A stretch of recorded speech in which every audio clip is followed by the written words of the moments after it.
I think each of us has this desire to find out who we are, why are we here, and what is our purpose. And for someone who's in a path of this self discovery, there can be various routes. This conversation with Jaishree is an example of discourse between two persons following different paths toward a similar goal. We have our ideological differences, and it shows in this conversation. I hope you enjoy this conversation as much as I did, and let me know in the comments what is your takeaway.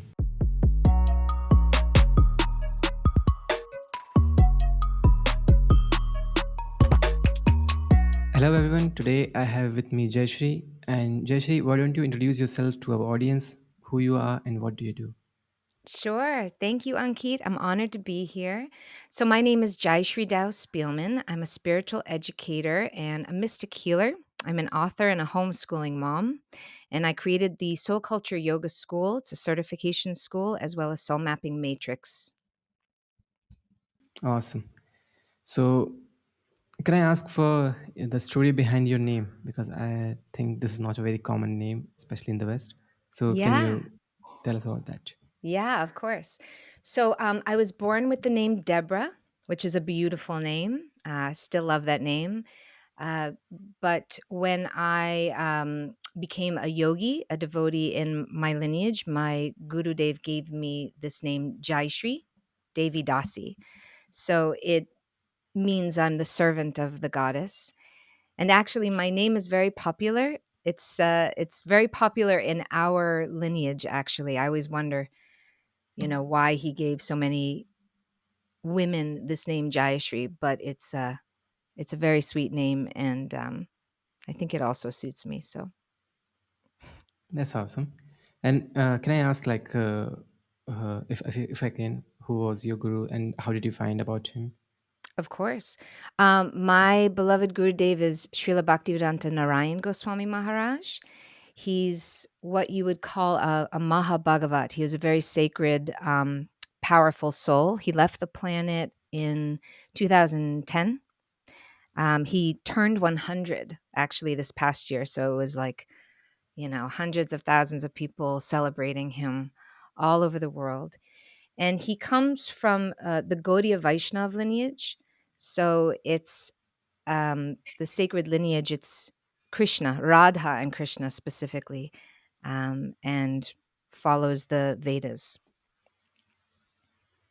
in Okay, the Vishnu lineage. that's really cool.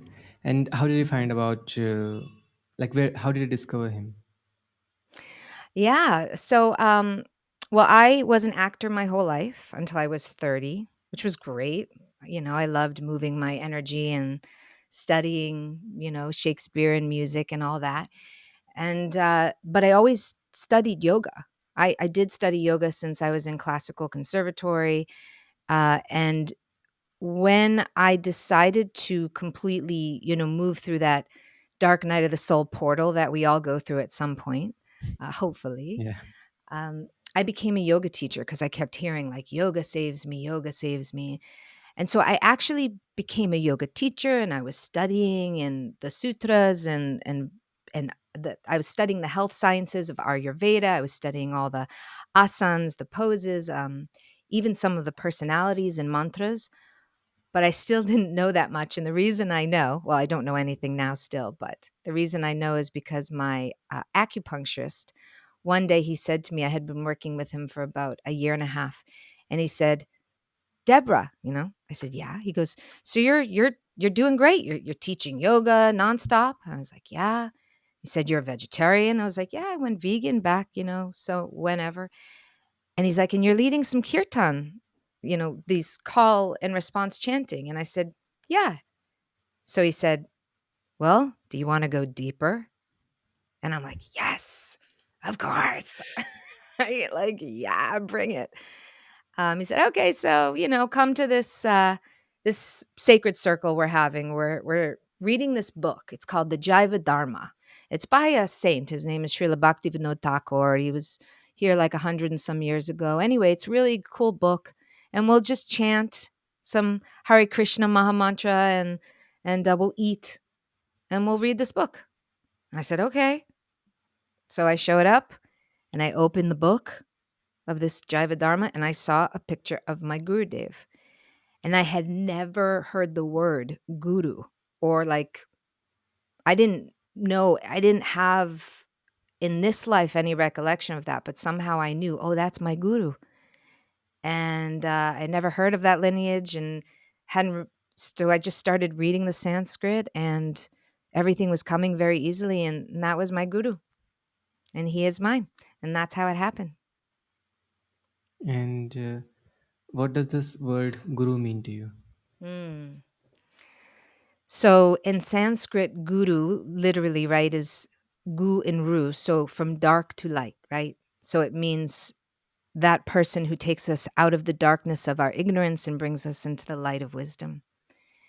And man, as you and I both know, because we're in this awesome group together, learning and diving into business and the lies and cultural values and all that, there is a lot of fake, if you will, fake guruism in the world.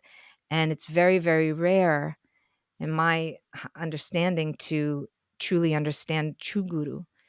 And there are different kinds of guru, right? Like the person who introduces you to your guru is like a guru, is a different kind.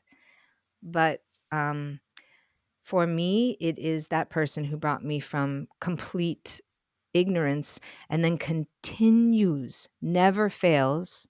He's not like a normal person for me. Like he wasn't like a normal human. I think he was an avatar, like he's a very special soul. We all are, but very special, who continually gives me the up level, like through either instruction, words, or his glance, or his, especially his devotees, his beloved kids all over the world, who are following in his footsteps to be honest and integral and nonviolent and like lions to roar all over the world. That to me is guru. But Okay. yeah, guru. Yeah, really cool. And can I ask, uh, before you became Jaishree, how was Deborah like? hmm So she is me, I am her. Same soul. You know, Srila Prabhupada, this my guru's godbrother, he created the whole International Society for Krishna Consciousness in the West, and they were godbrothers in India, right? And he was sending him cartels and books when he came to America. Insane, Srila Prabhupada. Have you ever heard of him? Yep. You know, of course, of course. So, and by the way, I can't wait to talk to you more and hear more about your story. But thank, um, so Srila Prabhupada would always say, you know, same wine, different bottle, right? So there's all these different ways of looking at the mountain spiritually and going towards it, but different words, different lineages, different language, but it's all the same. And so Deborah was a very soft-hearted person, same as Jaishree, um, and I mean, very light and fun and active, but also very highly emotional and sensitive. Certainly an empath. Certainly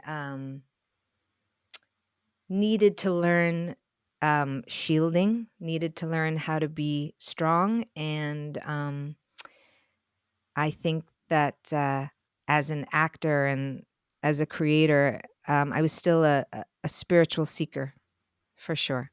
And there was a healer inside of me, but it was good to learn more as time went on.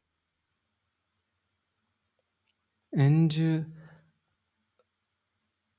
how did you like made the decision to change your name? Was this the part of the process? Like your guru told you, like you have to change your name, or was this your own decision? Um, it's definitely part of the process. For as I fix my hair, I can't help it. It's a moment. Sorry. Yeah. This is like the worst hair I've ever seen. This is the best part of the podcast, right? Is like when a woman's like, "Oh god, this is a mom moment right here." Um, yeah, could have fixed that. Um, in the Gaudiya Vaishnav lineage, as in a lot of lineages, when we step into our soul, our Atma's dharma or purpose, we are often given a name that will reflect that spiritual vision, that personality that the guru is seeing, that the teacher is seeing, that we cannot. In my lineage, everyone is getting the name as a woman of Radharani, of her servant. Das and Dasi means servant of. And so the purpose is to serve all of the colors of divinity. And so Jaishree means literally Jai, and Shri is victory of she who is Shri, or most beautiful to her beloved. And so it was quite a honor to get that name, and it made sense to take it on as a gift and as a new consciousness so that I too could aspire to constantly imbibe the teachings that would help me live my purpose. So it's both offered and a choice to take it on. And because I was a yoga teacher, it was easy for everyone to adopt. Okay, that's really cool. Yeah, What do you think? actually, my thought is a little different on this because I think your name doesn't mean a thing.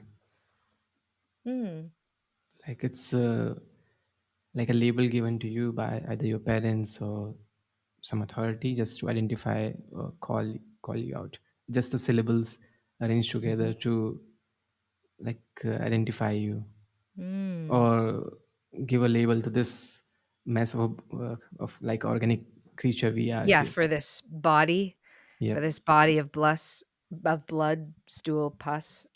yep. Yeah, Sorry, it it's can be true very though. gross. It's just true. Very interesting. Can I ask you a question? Sure. You know this word mantra? Yep. What do you think of that word?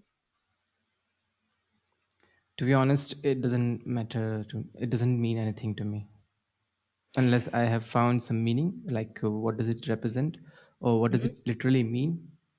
Mhm. Let's say, in language, let's say in Sanskrit, if a word means something, Mhm.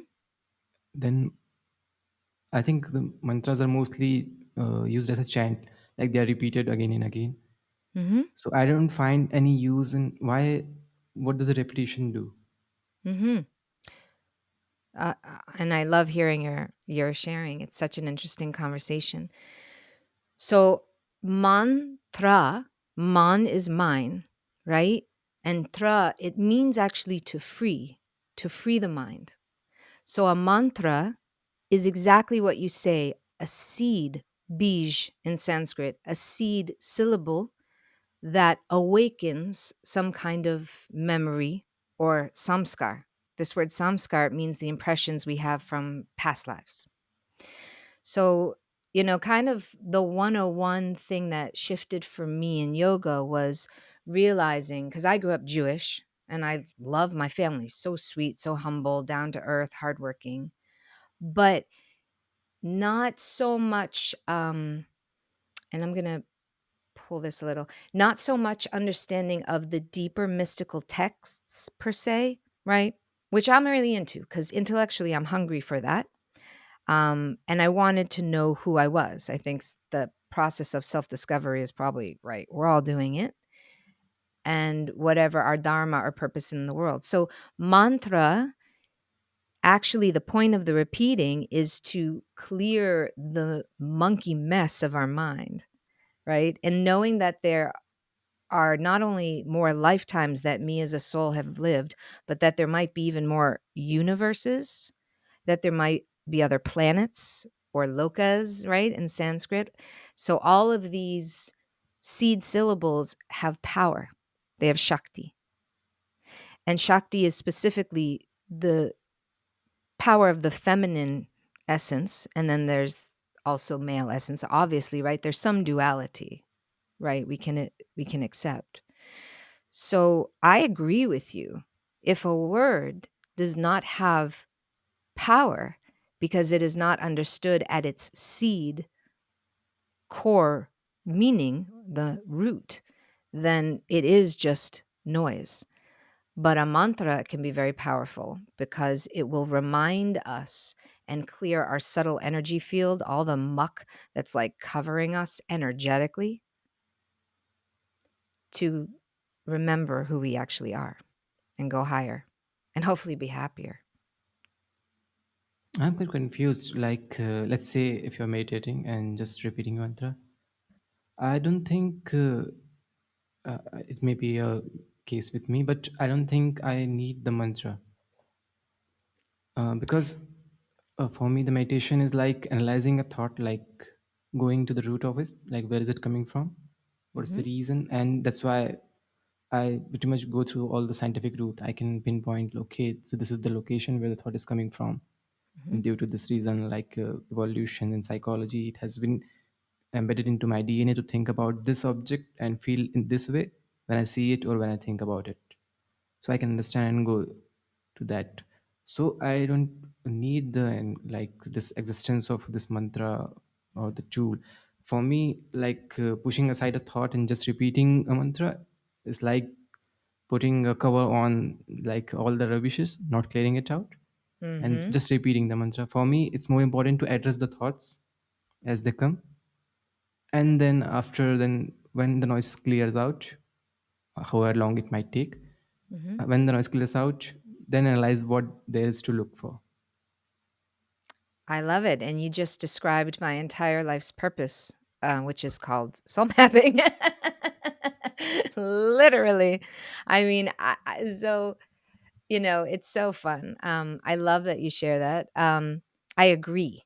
I agree because there are people in the world who would like to say, "Just chant a mantra and be happy." But what about all of the karma? What about all the unwanted tendencies? What about the anxiety? What about the pain? What about the trigger? And so that is quite literally my work, that I realize that even though I'm generally happy, and even though I may generally be intelligent, and even though I practice yoga and I could generally harness my anxiety or my pain, which we all have, I wanted to go deeper. And what I hear you sharing is that you tap in very easily or immediately to the essence or quality of your spiritual value, which of course is universal. I also am interested in that by clearing out the mess and really having a real system to do it and not just kind of talking about a system, but like having a system. So, may I share one thing you might find interesting? Sure. Or you tell me what you think. This is more like tell me what you think. So, when I started studying yoga, besides just having like a consciousness, right, about like you've heard of Eckhart Tolle and the Power of Now? Have you ever heard of No. him? Okay, so he was a guy who started writing books in the 90s about presence. And he started introducing the idea to most people that everyone is kind of stuck in their own head and they're not even stepping outside of themselves to witness the reality that they are individual people having a collective experience, right? And that collective experience is a pain body in itself. This is just the very beginning of what meditation actually is, right? Um, and then, so people will continue to talk about that witnessing. Yogis will bring it deeper and deeper. And then they'll start to say, oh, yeah, it's not just like I'm a human and then there's the world outside of me. Of course, we're connected through whatever energy, thought, love, and then forget talking about divinity. We don't have to even talk about it, although it's good to talk about. Let's talk about the fact that this is the earth underneath me, or at the core of the crust of the earth. Then there's water, all over. And then there's fire, right? And then there's air. We agree, right?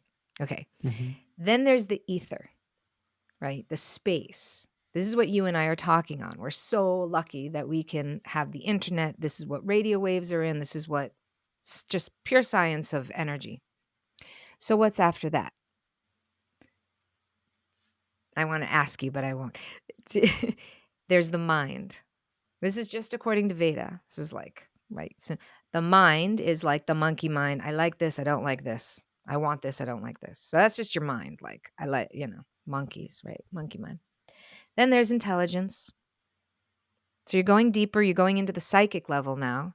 You're going into your buddhi, wisdom, your consciousness. And then there's ego. Ironically, is the smallest little thing, but it's literally the thing that's in the way of everything. Everything that separates me from you is my ego. Everything. My ego, my ahankara, my in Sanskrit, it's like the thing that makes me think I'm separate. And when I figured that out, I was like, holy shit. Oh my God. Sorry, I have a potty mouth. I'm a mom with a potty mouth. Like, oh yeah. It's like, okay, who am I? Oh yeah, I'm a soul. What does that mean?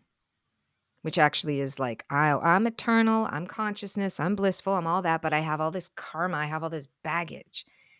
I have it from this life, I have it from other lives. Man, it never ends. It goes on and on and on. So I'm relating, like literally having a relationship with earth, water, fire, air, mind, intelligence, ego. And that's when I was like, okay. So I need to have a relationship with myself. Mm-hmm. I need to have a relationship with my language. I need to have a relationship with my trauma. And then I can go out and have a relationship with other people and their trauma and their language and their culture. And then I can have a relationship with the world. And that is how, I did that through yoga, or I did that through some modality. And eventually I created soul mapping. And that's how I help others do it. Okay. I will come to the purpose second, but let me ask, because this is very interesting question and I always go through. Actually, I talked with Samuel about this question, like who am I? Mm. So as you said, you explored this question. So what was the answer in the end? The answer to putting on my do not disturb, the answer to who am I? Hmm. Well, who are you? Because that's the only question, and that's the only answer is for each individual person, right? I don't know the answer. Mm. Well, there's always a scientific answer, literally, and then we have to get into what science is, right? Science is not like right science. Like if you ask a person how did classical medical how did people figure out how to deal with amputees? How did people figure out how to deal with cut up limbs, right? So if you ask a new doctor, they're going to say, oh, so and so figured it out. Or you could say, oh, so and so figured out this and this. A yogi's going to say, I mean, obviously on the battlefield of the Bhagavad Gita, right? In Kurukshetra, like wars are how you figured out how to sew people back up. So that brings up this story of like, okay, everyone has a different idea of history. Everyone has a different idea of culture. Everyone has a different allegory or narrative. So I am not just my karma and the stories that make up my messy mind and my pain and my anxiety, but I'm also the sweet, vibrant, auspicious, blessed, lucky, happy soul that is directly part and parcel of divinity, whatever you deem divinity to be, source. Okay. So let's talk about what soul is. Okay, let's talk about what soul is. I'll I'll I'll squeeze my mom bun. This hair bun for those listening, not anything else. So you wanna talk about the soul? Yep. You want me I'm to talk interested. about it? Yep. Mm. There are 3 parts from my understanding of guru, as we were talking about, right? There is the guru that's embodied outside of us. There's the guru embodied inside of us. That's the one you're really into, I think. Paramatma. I think so. And there's, the guru unembodied or in teachings or like for in the Bible words or sastra or whatever. But there is only one unique soul for every human being, even though that human being or that animal is going to take a ton of bodies. So every person is a unique jiva, a unique soul that has taken a body to inhabit this crazy playland game we called Earth. We call Earth, right? We come here to learn. And I just generally think we've done this before. But that our souls are here and we're meant to be happy in relationship. What do you think a soul is? Oh, you are quite like what they call interesting, like how you put the words. It's very interesting, and I sometimes forget like what I'm talking about. But That's okay. I'll go slower. no worries, no worries. Actually, I'm so focused on the words you're speaking, so I go behind like where this is coming from and what's the meaning, what could be the meaning behind it. But as far as I've explored and gone through this soul consciousness and ego, I think it's all the creation of your own mind, even your soul, your thoughts, what you say, your heart, your mind. Everything is creation of this small thing sitting inside your skull, the blob Mm-hmm. of meat which fires Mm-hmm. neurons and communicates through electricity. That's creating Mm-hmm. everything. In the end, I think the ego is the main, because how egoistic it is to say that I have the soul, or I have something inside me which knows everything. So Mm-hmm. don't you think that this is the more, like the biggest stroke you can give to an ego? Like the ego itself is telling that I have the soul, I have the highest level of thought that there can be. I am connected with that which, like, ever existent, ever permanent. So how egoistic that is, that it, and it is Mm-hmm. telling you the same story, like it is even criticizing you, like, okay, you're doing this thing wrong, but it's only criticizing a part of you, like the same mind telling you like you are doing this thing wrong, and but I know the right. The mind itself Mm. is telling that I know this is the right way. And then it comes, like, how do you learn about it? Where did you learn about it? And even the teachers you are listening to, they will tell you like you have a soul inside you which is ever present, connected with every being. But what if it's just a figment of your mind? Okay. So I heard you say two things. Very cool and interesting. And you're not alone. A lot of people actually feel that we are figments of our imagination, of our minds. Although I don't think that's true per se, and I'll share why. And hopefully it feels happy to hear it. Um, I'll have to go backwards. You don't have a soul. You Mhm. are a soul. So they may say that, where is the soul? You'll point like right here to your heart. It's right there. They say that because if you imagine in your body like a flower or a seed, they call it the Bhakti Lata Bij. You have a seed of devotion in your heart that is awaiting awakening. For some people, that awakens, like for you, instantaneously in awesome conversations, or when you're like doing something that's really cool, or when you're playing a video game and dopamine goes off in your brain, right? These are all real aspects. You've got neuroscience, you've got culture, you've got just so many things in science and in life. But talking about the soul is a very powerful conversation because, again, if we are made of the same thing that the divine is made of, then it becomes a conversation of, well, are you saying, if you're an atheist saying you don't believe in God, we're still talking about God. That's not to say there's anything wrong with anyone's thoughts, but the soul is literally Sat Chit Ananda, which means it's eternally existing in a conscious state, and that it's always inherently happy, probably because, it's always conscious.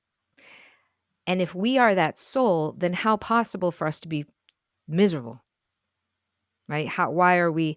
And that's where I think we confuse our mind. That mind, intelligence, ego thing was so key for me. Because if I just think I used to think that also, that I was projecting perhaps my mind, or I believed that AI was actually the end all be all. It's just not. It's just natural that in this age of crazy confusion of technology, that the ethers are getting so vastly filled with information that somewhere someone's going to pick out that information, utilize it in their incredible mind, and then project it out onto a computer, because we have computers. We have supercomputers. We have literally information being filtered in, taken, and put into, you know, bots and all that stuff, which is great for business, by the way, and super grateful for it. Techno files, loving all that. But it's the same conversation as talking to, you know, an MD who doesn't realize anything about nutrition or anything about the cycles of the moon, or has no idea what fasting actually does if you do it every 2 weeks. Like, not thinking about how the ocean is churning and the sun is related and how that could make you bloated. It's like basic science. But most doctors aren't going to talk about that or think about that. And not just because they're trying to make money, but because they don't know. They don't know. And that's why the sacred sciences are so vital. And that's why yoga, for example, is so powerful. And that's why having a real, authentic guru is amazing. They're very rare. They're not all over the place. Neither is the Bhagavad Gita, but it exists. Yeah, you left me more confused. And but I think yeah, we are going in that territory of pseudoscience, which I love to debunk. But Pseudoscience. You're calling it pseudoscience? What's pseudoscience? especially Isn't that fake science? pseudoscience is something. There are two type of arguments. Like there are a lot of type of arguments, but there's a category called non-falsifiable argument. Like you cannot do anything, or you cannot produce any evidences to falsify that argument. Have you So a ever lot of pseudoscience lies in that. But especially the moon cycle, I've heard about it, and I cannot find any correlation with the body. you can't find correlation with the body and the moon? And the moon cycle, I don't know if you're talking about the same thing, but I might have heard someone who was claiming that if you eat a certain food during the eclipses, then it has a negative effect on your body because the moon and Mhm. planets are aligned in such a way. And Yeah, it's that's such a mm. BS thing. I was like, no, there's no connection. You're just extrapolating facts. But you just saying it's BS, how does that make it true? That's just your opinion, right?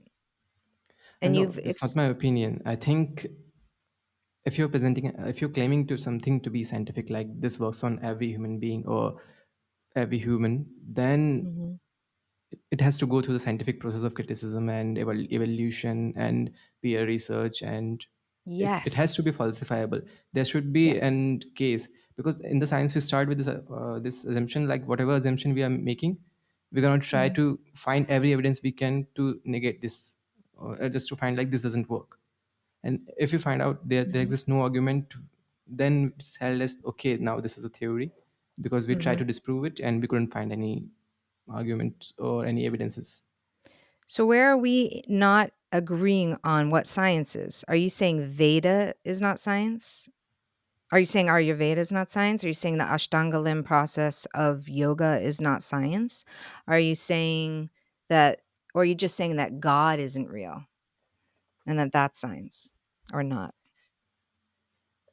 It can be like I don't know if science believes in god. Science is very silent on that topic. It doesn't want to go there, because there's nothing to check and nothing to verify, and no experiments to conduct to verify the existence of god. So It's I a can big understand. conversation. But you started the podcast by asking me about guru, and then you asked me Hmm. about soul.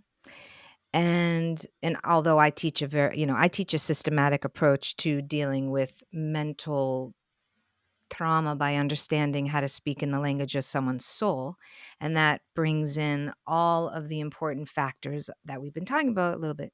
Culture, you know, um, emotional intelligence. So I'm wondering what you think is science. Science is quantifiable facts that have been reviewed and tested over and over again, right? Hmm. Yeah, it can be a definition. Mhm.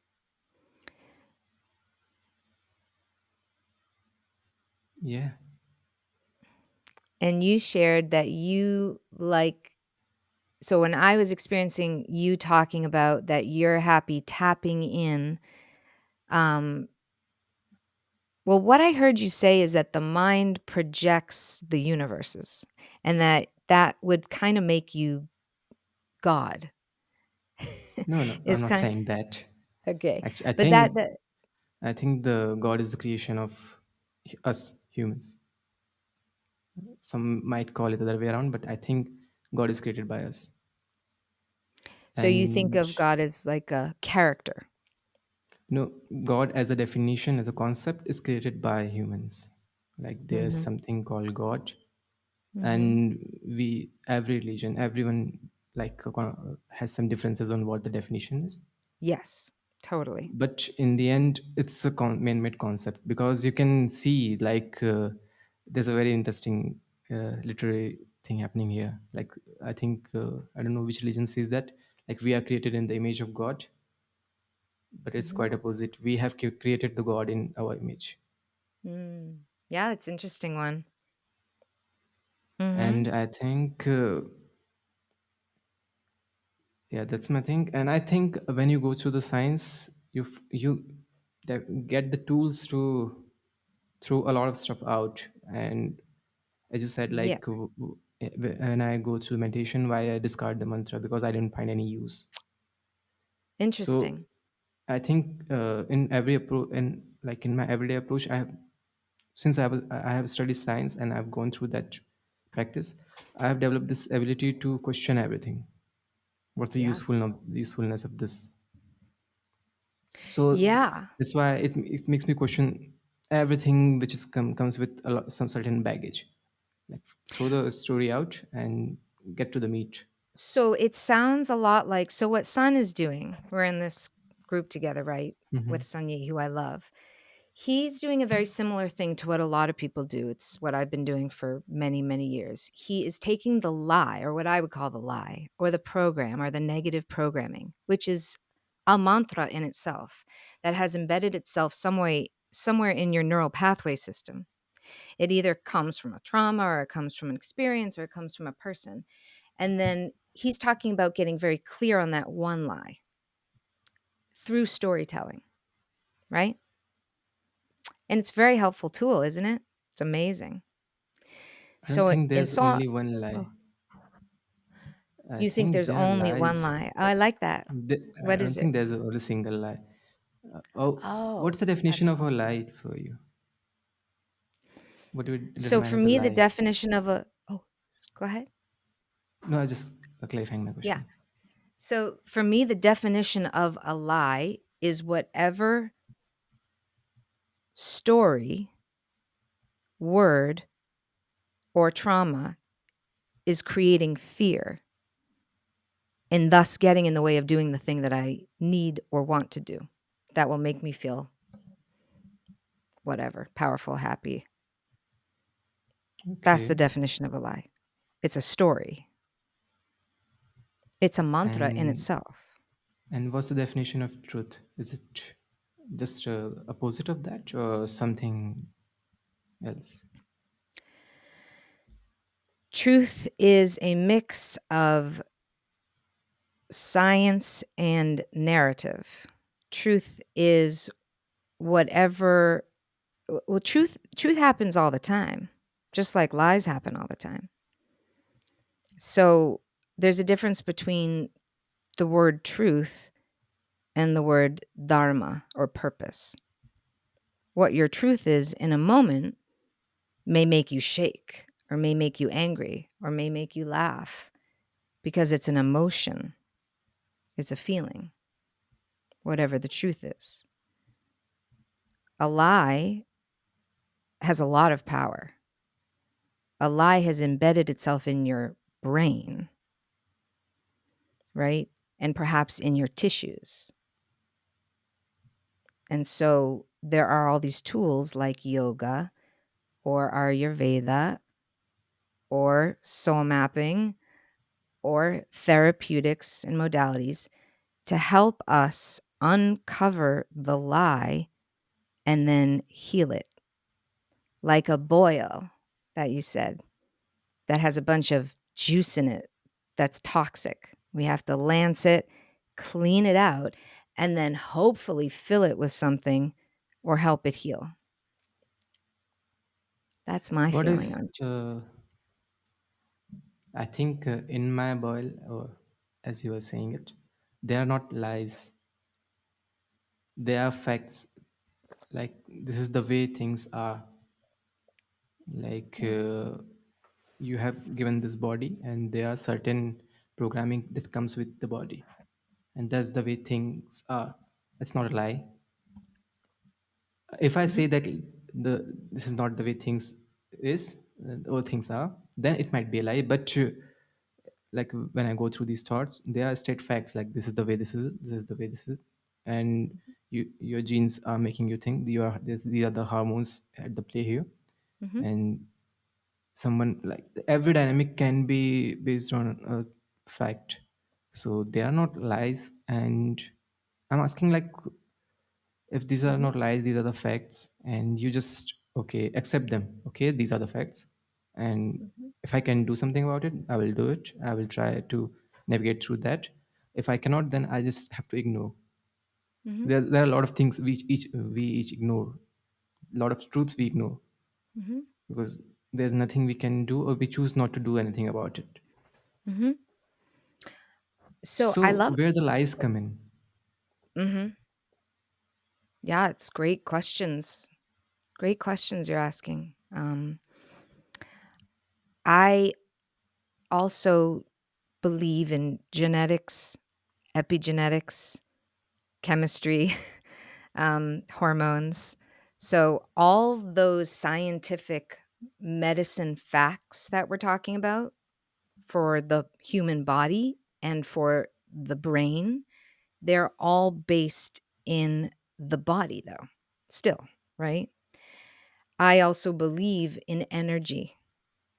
So, I believe in holistic practices such as osteopathy, chiropractic, acupuncture. Ugh, sometimes I think of like needles and I'm like, right? But thank God for it, right? So, because you can save someone's life with a needle, right? If they're drowning and you put a needle in the right place, we don't want to talk about where that place is, or maybe we do, but it will wake them up, right? Okay. So there's all these facts that you're talking about.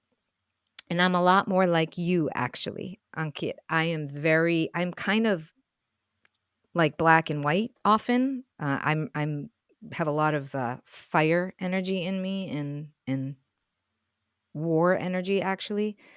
But anyway, I won't go into astrology or any of that. What I hear you saying about truth and lies, what I hear you saying is that you're talking about your truth as spiritual values, meaning what you believe or what you agree with or what you accept. And I hear you saying that you have the ability to detach enough from the discomfort or what you might call the lies or whatever. Like you're not such a neurotic person, right? You're a pretty sane person. You're a pretty calm person, which is awesome. And you're also, I think, a very kind person. And that you're able to distinguish between those two. So I agree with you that a truth doesn't have to be a lie. I don't believe in making problems where they don't need to be. I just help people uncover them where they exist so that they can live a much more blissful life. Okay, and I'm not at all calm and everything, but I know, like, when I'm not, when I'm angry, when I go to back to analyze that, I can find out like these are the reason I was angry at that moment, Mm, and now mm, because uh, that's a that's a thing which comes with this hardware, like it's programmed to do certain things, and instinctively it will kick in. Like just another day, I was driving, and some person just like crossed me in front, and there was very little time to brake, and like hit the brake hard, really hard, and immediately mhm, I was very angry at the person and scrolled down the window and shouted at him like, "Do you have a that that kind of thing?" Then mhm, I realized it. Okay, this was my survival instinct kind of a thing, which immediately came. There was no like conscious thought in between, like mhm. between hitting the brakes, and so I can understand like Instinct. how, yeah, how this like survival instinct is there, and I think a lot of our decisions are, there's another instinct like to survive and to reproduce. I think these are the two major instincts which probably motivates our whole society, and we can make a lot of clever decision, clever thoughts behind this, like, oh no, I'm doing this for that, or I'm doing this for that, but in the end, when it comes to our most of decisions, these are based on, they are based on these two instincts, basic instincts. So I'm Can not I going on that. Sure, yeah, if you have a question. can I add two more instincts to Hmm. those? The Vedas and just generally it's understood that humans are not animals because animals and humans do four things similarly. They eat, they sleep, they mate, and they defend, right? Those four things. Otherwise, we're not different from animals. Why are we different from them? We wear clothes, but What? we wear clothes, and Maybe our clothes. Yeah, we do wear clothes, but why do we wear clothes? That's the I answer is think I think it's survival, because we need something to keep us that's alive still and comfortable. survival. Yeah, That's still survival. Yeah, eat, sleep, mate, and defend. Still in there.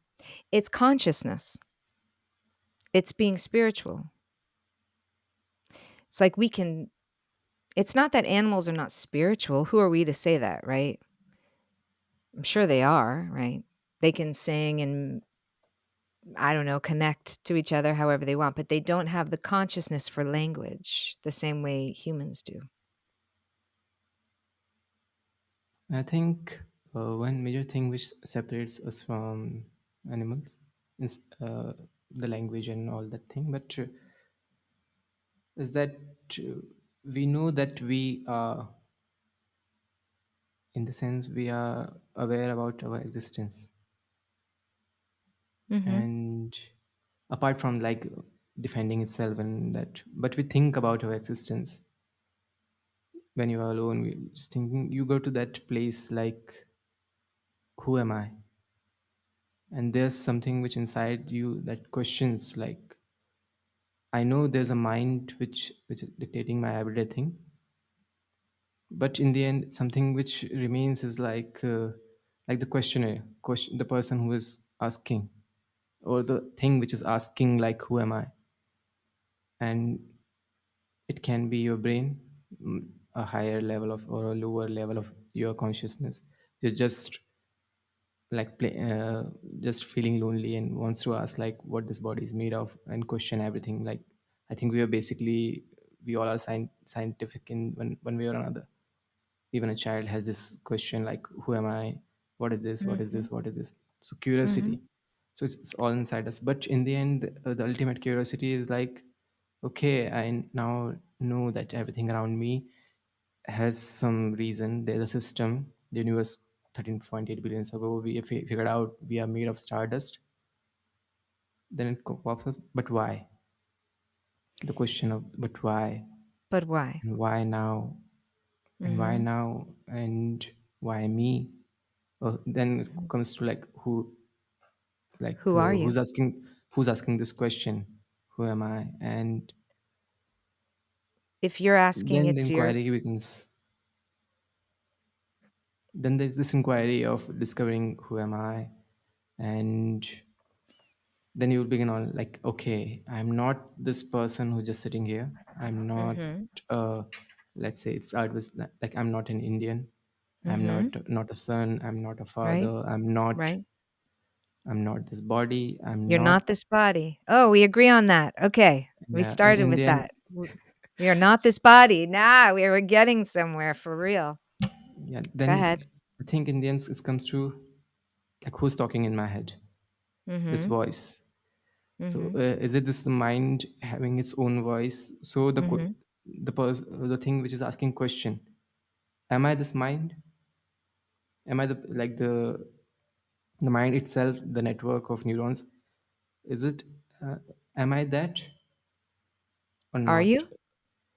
Are you? I'm still not sure on that. Like, You is this the creation of your neurons, like something which came out of that, or is there something else, Of or a course. yearning for something more?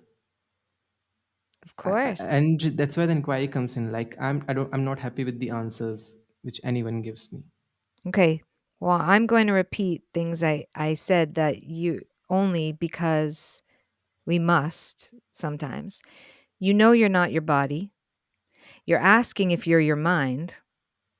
And we've talked about the body, earth, water, fire, air. We've talked about ether being where everything is held in the psychic realm. Now you have your mind, you have your intelligence, and you have your ego. The person asking the question of who am I, if I'm asking who am I think I'm asking it, right? And if I know I'm not my body and I know I'm not my monkey mind, because I'm not, my brain is tissue, brain is body. How could you be your brain? Can't be. Now, mind is subtle. So we're getting a little bit closer, probably. But are you your subtle body? Are you your energy? Are you even your intelligence?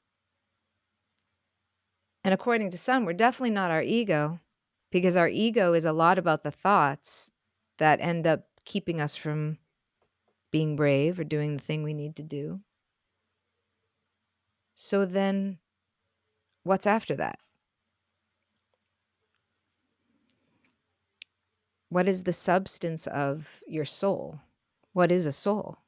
That's what you asked originally. No, if I go through that same thought process, I think the mind is asking this question, and if you go beyond that, this question doesn't make any sense. Like, who am I? The mind itself is asking, like, its own creation. It's the own creation of the mind to ask this question and go on this journey of figuring out I. But Mm, if in the end there's nothing, then this question doesn't make any sense. If you go, if you negate everything, like, I'm not this, I'm not this, I'm not this. So in the end it arrives, like, then am I, like the word I? Mhm. The thing or entity which is negating, like I am not that, I am not that. Mhm. So in the end, like that I is still there, or that I doesn't make any sense now. It's very difficult to describe in the word, but No, you're the describing it question, beautifully.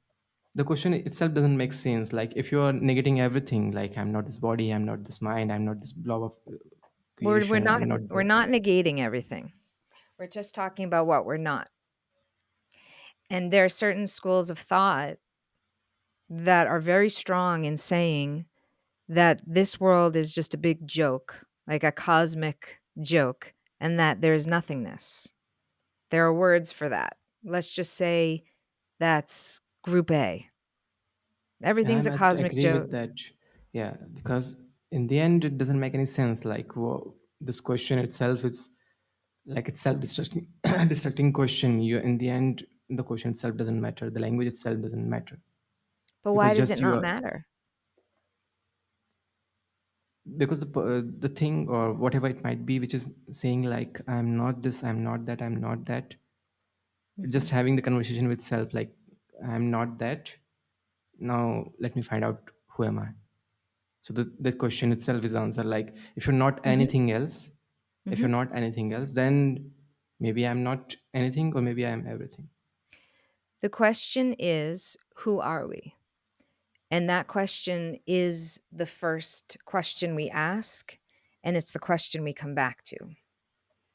And the reason, for example, that like in soul mapping, you will always go through that first level of shadow work, all that dark stuff, like, a lot of what we're talking about when we say, what's the lie, what's the trauma, what's the story, whether someone's into it or not, doesn't, not everyone.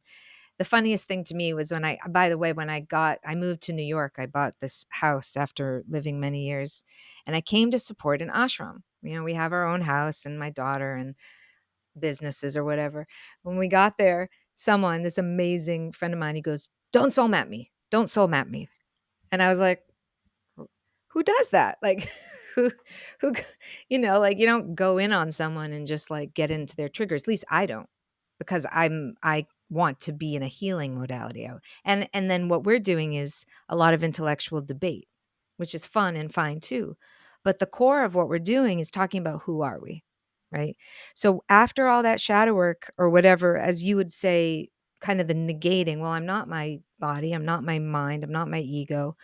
Um, okay, I'm not an animal, I'm a human being. You say, "Who am I?" And then you shift. It's like that's a portal itself.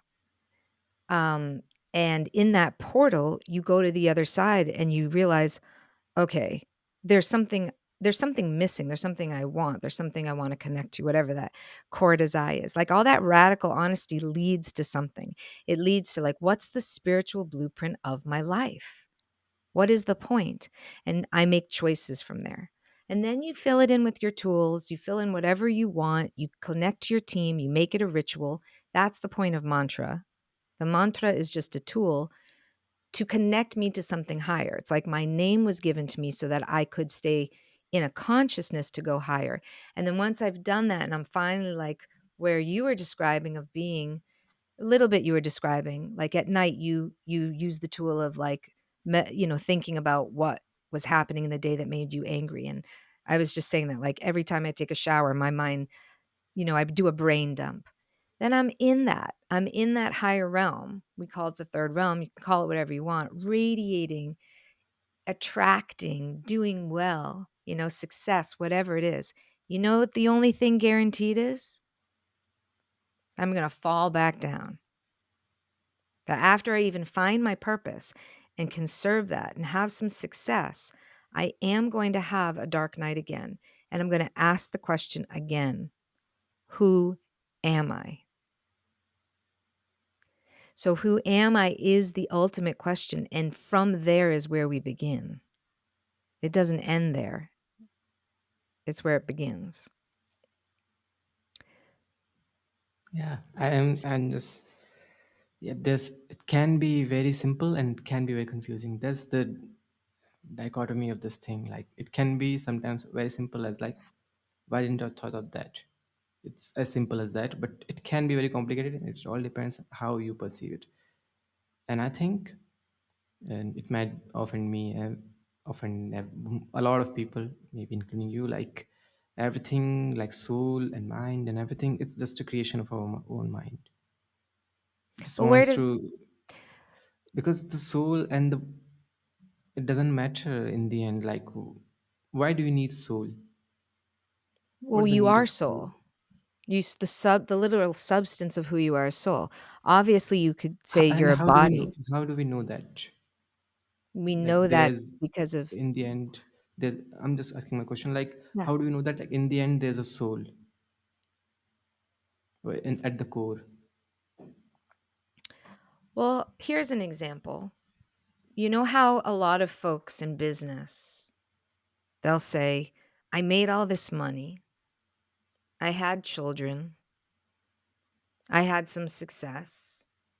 I'm still bored." Hmm. And so they start thinking philosophically about life. Who am I? What am I made of? What happens when I die? And what happens after I die? What if someone doesn't just believe that's the end and they start studying religion? All religions. Then they see a thread through humanity. Oh, yeah, there are spiritual values that are totally universal that help me. I guess conceptually, people study religion, culture, language, mathematics, science because they want to, because they have a desire to. And that's how you know you're a soul, because you're part and parcel of everything, and yet you're totally unique. I'm gonna say this. It's not a very satisfactory answer, at least for me. Like, I don't think the people are fearful, Mm-hmm. fearful of their demise, fearful that they have wasted their time, fearful that they might have a better purpose, a better goal, fearful like what they have done might have some repercussions, Mm-hmm. fearful that they might not exist anymore, Mm-hmm. fearful that what will happen to, like, the wish to, that's what I said, the survival instinct. They want some part of them to survive even Mm-hmm. after their body dies.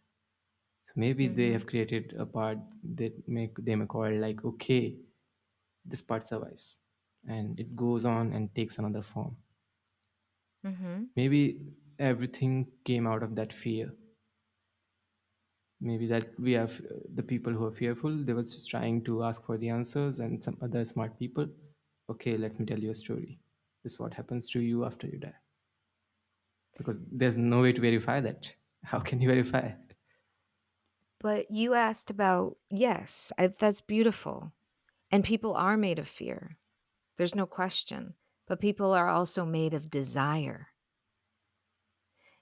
There is always duality. Mhm. Life is not about fear, it's about desire. We're doing this right now because we're souls, because we made of desire. We're not doing it in fear. Maybe we're scared, maybe we're excited, maybe we have anxiety, but my definition of a soul is the embodiment of desire to create. I just also believe a soul has the ability to destroy. Mhm. And can you expand on when you mean like the desire to create what?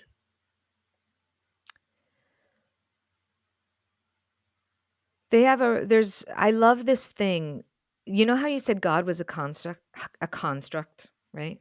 Mhm. This word God. Is So God God, is a construct? okay, so if if you were to break down God and give each letter a word, you could say generator, operator, destroyer.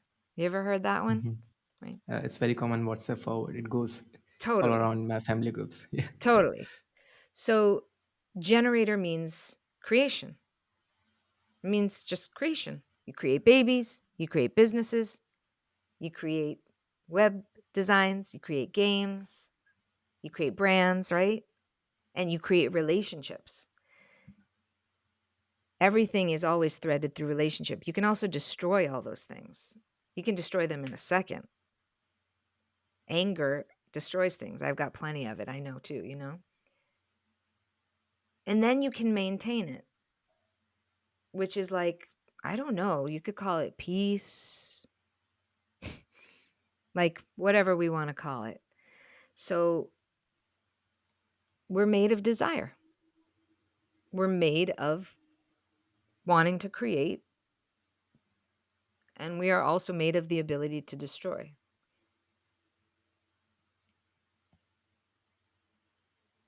And I think most of the desires can be traced back to some another form of your basic instincts that is coded into you.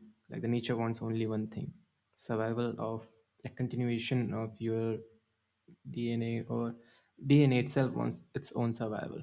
So it will give you Mm, all the tools, and it will modify and change and adapt just to maintain its existence. It's just to maintain the continuity.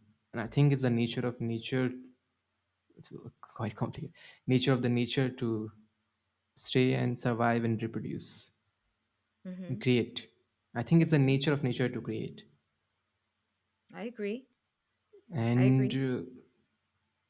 so we can go there, and that's why, like, everything which we have created, that's why what I said, like, these basic instinct, the survival and continuation, reproduction, has motivated, and every desire can be traced back to these two. Every, if not all, can be traced back to these two desires: continuation and survival. So you So think, okay, where does the soul come in? yeah. Well, again, you are a soul. You are a soul, meaning you have a body, you have a mind, you have intelligence, you have your ego. And then what I hear you talking about is epigenetics, right? So, for instance, I was born with migraines. It's just like genetically passed on. But perhaps if I wasn't like an 80s baby, I was born, like if I wasn't in a world filled with crap for food, or whatever it is, if I might not have awoken those migraines. When I go to India, every time I go, I pretty much have to be very careful about all the things. I only eat from my beloveds in temples or friends' houses. I don't eat oil that's been kicked up in dust from all the pilgrimage. But I sometimes eat wheat, even though I'm completely allergic to wheat. It literally swells my brain. So perhaps if I wasn't born into my family, the genetic makeup of my migraines wouldn't have been awoken, but it was. So I have a daughter now. And even though she may have the different DNA from all of our parts, right, all the different people in our family, my goal is to help her heal that generational genetic factor by either slowly introducing weed or having her do acupuncture, doing a lot of health stuff, both Eastern and Western, that will make sure she's healthy and not wake that up.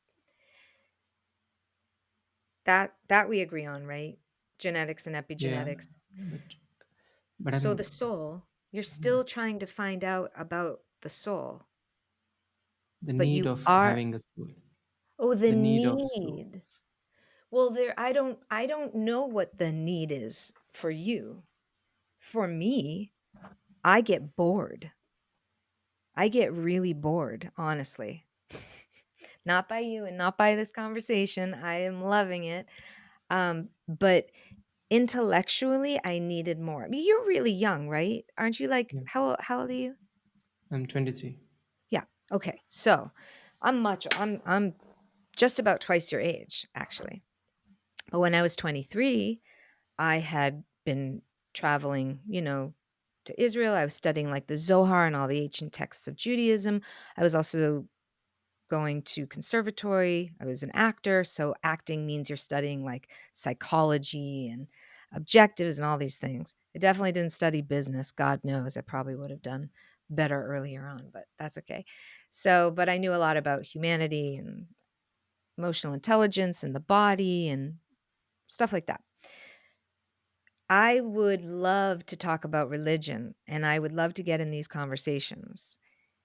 I eventually got hungry to learn more about other sacred sciences or sciences in general, right? But my mood and goal was never to like offend people, right? So there's that healer part of me that wants to hold space. So there is no need for me to talk about the soul except for my desire to talk about it. And so it just kind of depends on what the issue is. No, no, I think you might get the question wrong. I'm asking in the general, like I hope for I'm a not human, sounding different. for no, no, for a human, what is the Yeah. need of this concept called soul? I'm asking this question. I was asking that, like, why did the Well, I need am of not having I a am soul came? not I am not I don't consider myself any kind of scholar or wisdom keeper as I consider my gurus in the wish fulfilling trees of all the Vaishnavas and all the teachers. But I guess as a teacher or a mentor, it's really important for me to understand the motivation behind my clients or not my students of yoga, because like I teach yoga and you can just give that as a gift and you can teach and you can share. But when I'm working one on one or one to two with clients that are couples, I need to know, what they need. That's what coaches do. That's what mentors do. It really helps for me, and I don't know if it would help for you or anybody, to have an understanding of the science behind the subject. And the soul is a science. Soul is not pseudoscience. I don't know what pseudoscience is, except for that which someone doesn't know yet, right? Like in the sense of, and I hope that sounds, because you're amazing at 23, like you're having all this intelligent conversation it's so funny when older folks are like, "Wow, when I was 23." But it's true, like you have what we would call a lot of um you have an Indian family, you know all these things. So you have a lot Yeah. of passion, rajas. That's what it's called. That's creation energy. It's fire. It's awesome. And the best advice I was ever given was to use my intelligence wisely. So for me, and for most people that I know in my travels, my clients, my students, because I've taught thousands and thousands of people, whether they're just taking yoga because it's delicious or I'm working one to one with them, the science of self realization is important to them because they have a desire to know who they are. And usually who they are, and then who they are in relationship to whoever is in front of them, and then in relationship to the world. So if you have a concept that you're your brain or you're your body or you're just a construct or that the world is meaningless and it's all just a joke, that is a belief that might warrant some more study into the, you know, science of the soul. So, if I'm going to completely butcher this, but soul is currently the placeholder for that answer. Like something like you're not your mind, and just to not get too pessimistic about this cosmic joke, here's a soul and you have a soul. It's a better one. Keep it secure. Do not like you have something special, and this will continue on. So use the soul wisely. Is it something like that? I like that. Well, I'm saying that you are soul because you're part and parcel of the substance of everything that is creative as well as possibly destructive. And that inside of you beyond the body, the mind, the intelligence, and the ego, you have a unique, distinct relationship, not only with divinity, but with every other human being on the planet that is or ever was, because your soul is indestructible. It cannot be killed, it cannot be maimed, and it is always directly in relationship to divinity. Okay. You might be getting frustrated by this, but No, yeah. no, I'm not. Actually, I don't know. I'm stretching maybe this question too much, and but for me, I can understand like when they say, and I try to find the parallels between the science, what the science says about this. Yeah, we are made from the same material. We come from the same source. Not just me, just even everything you see around comes from the same stardust. So I agree on that. Okay, perfectly fine. Great. Stardust, as in like the Big Bang stardust? Yep. Okay, not in like a conceptual stardust like kids No, like no, to no, think not of not the fairy stardust. stardust, but And the stardust, like and the so way you mean stars. stardust is in the Big Bang creating the earth Yep. physically, and that we physical bodies evolved through Yep. time. Okay, which is different from being a soul. And now I'm thinking like once we developed this consciousness, we started questioning about the origin. Like we started questioning everything. Maybe the first thinker was like, okay, this is the animal. This is I have to eat. This will try to kill me. This is the sun. This is moon and stuff like that. They slowly figure out more and more, gone through all the journey, whole 13 like 5 billion years here on this planet. And now when it thought about like, okay, now what about me? I have explored everything around me. Now let's figure out about me. It might have come a lot quicker. Like first question might be why I'm here, or the concept of I might have come. That was the first seed of ego, like Hmm. figuring out like I am. Hmm. And I'm thinking therefore I am now. Hmm. So in all this mess, I'm still not finding any need of having a soul. Like, okay, everything Are connects you with a me. robot? Well, it might be that case. Like, I'm programmed to go on this eternal quest to figure out, like, this is what programmed into all consciousness, like the Mhm. simulation.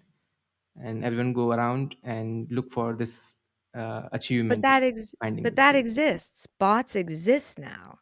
So you know you're not. Yeah. So you can't accept that. That would just be Maybe I'm a in much more ignorance. sophisticated bot which can process a lot of emotions and visual I mean, cues that and is, language. that's a very look, I don't wanna be in I don't wanna frustrate you because I love this and I But love just talking. I don't wanna I'm frustrate very you, but happy actually. it's yeah, It's and like I have a to play to me. Like if you, the more frustrating yeah, the yeah. question is, So, the more I yeah. enjoy. So, 2 things. A, that's just kind of, a lower level way of thinking of humanity, and you're way more intelligent than that, okay? And so are most people. Oops, hit my ring. So, you know what a bot is. You just expressed so beautifully in language understandable that even if we were just to believe in the Big Bang as creation for the material world, you're only talking about Earth and the material world. So if you're so intelligent, or someone is, not you, anyone, I'm saying you, I say, if someone is so intelligent as to be able to realize now that AI exists in the ethers, that there are bots that look like human beings that can be programmed in from this macro consciousness, which is not consciousness, it's just intelligence, AI, computer, that you could be that or that exists, then if you know it exists, then you know there's more. Mhm. That's why you're a soul. A soul is someone who is devotional, everyone, AKA, enough to strive or desire to know itself. As you said, I think, therefore I am. That's just still a soundbite in the journey of getting to know who you are.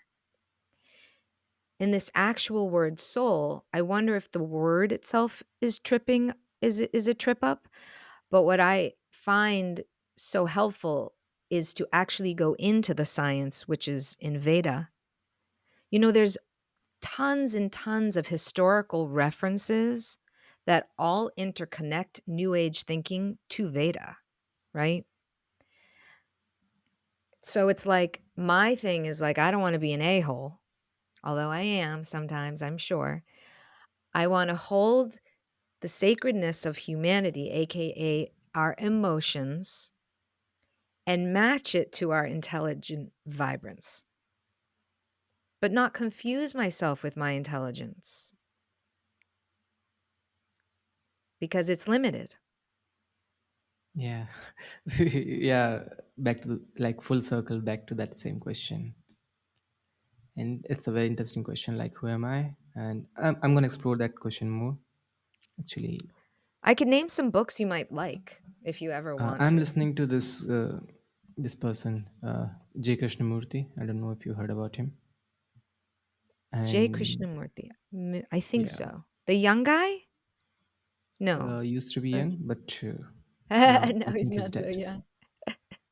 I think he's passed on, but Cool. and I think some of his videos made me question this whole everything. Like, Cool. okay, question everything, and he's all about like, he don't doesn't call it that. He was like doubt everything, Mhm. even yourself, and so Yeah. that opens Of a course, that whole. opens the That's why door. I'm doubting everything. Like, okay, But and are you I'll are be completely honest with you. Like, and it's not a judgment on you, but Oh, no, it's through fine. this conversation, I'm still not convinced that the need for soul. I know like the story behind the Vedas, and like But if you live in India, it's like a part of your culture.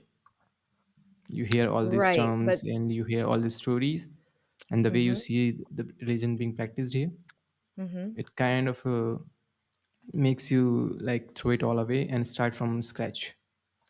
Right.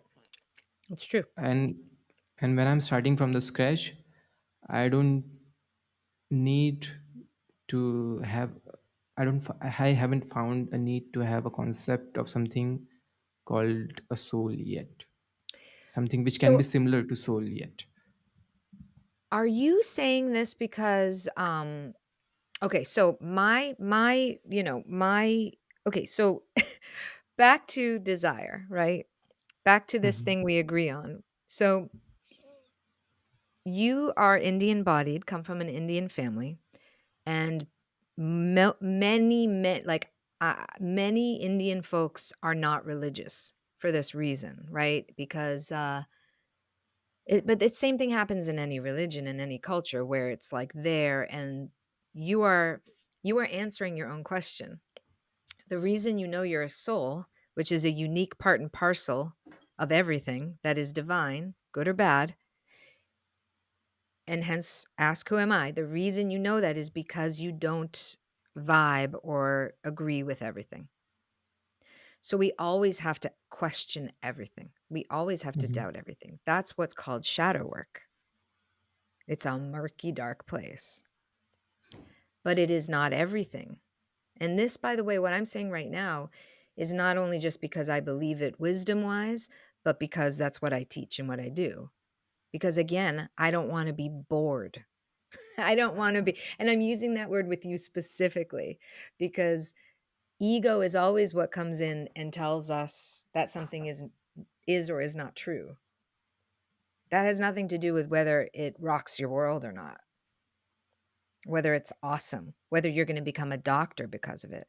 Like if you want to be work for NASA and you're going to go study science of air tech, you're going to study astronomy, you're going to study movement and all that stuff, right? I'm certainly not a NASA scientist by any means. But if you're going to study all that and you want to get a certificate in the end, you need to focus on those tools, on those techniques, on that science. But in the end, you're going to get it there into the cockpit, go up into the sky, and what are you going to say? God help me. Not stressed, hopefully. You're going to say, "Holy, like, God be with me." Nobody prays to science. Nobody prays to a mathematician. Nobody thinks they're God except for themselves in their own mind, perhaps, right? Because they think they control everything and they do everything.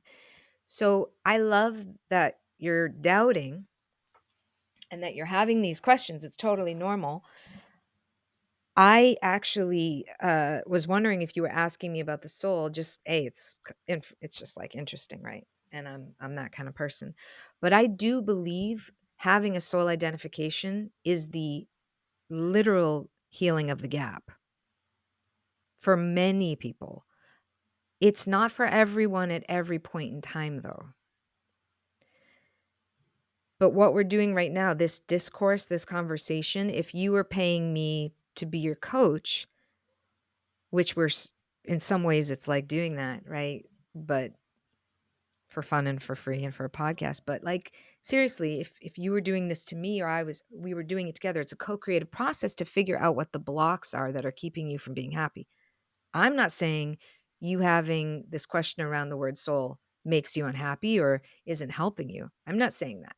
You will reveal that or you would say that. And so the reason it's awesome for soul mapping or for my mentorship or for yoga students is only if they feel the authentic connection I have to it. And what I teach in the top level of my mentorship is mixing magic, which is science, with devotion. Literally, you need both.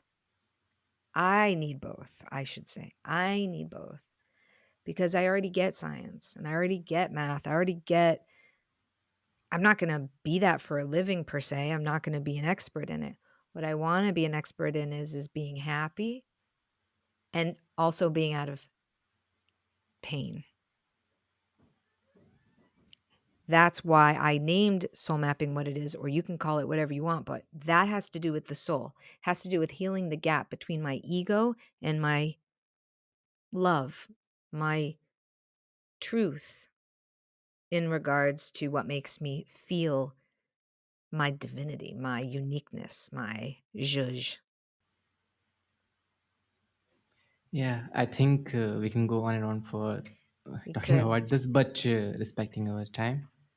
Uh, it, I think, I don't know, I'm more or less confused after this conversation, but it was certainly I'm very I interesting. maybe we should have talked beforehand of what we were going to talk about.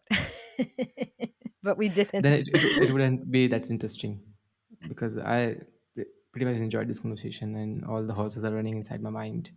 Okay, Good.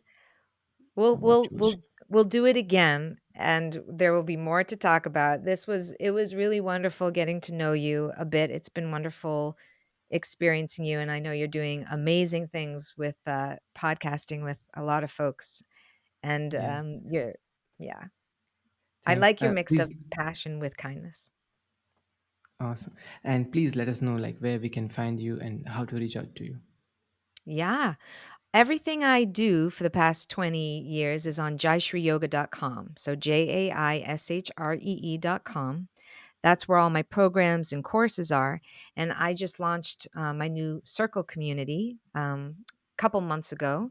And we're doing a free chakra challenge because I've been teaching yoga for so long. And it's going to be really yummy with videos and meditations. And I'm going to be teaching and bringing it all to life. So you can go to jaishreeyoga.com and also find me on Soul Culture Circle. Awesome. Thanks. So, guys, please reach out and learn more from her. And awesome. Definitely. Thanks Thank again you. for this conversation.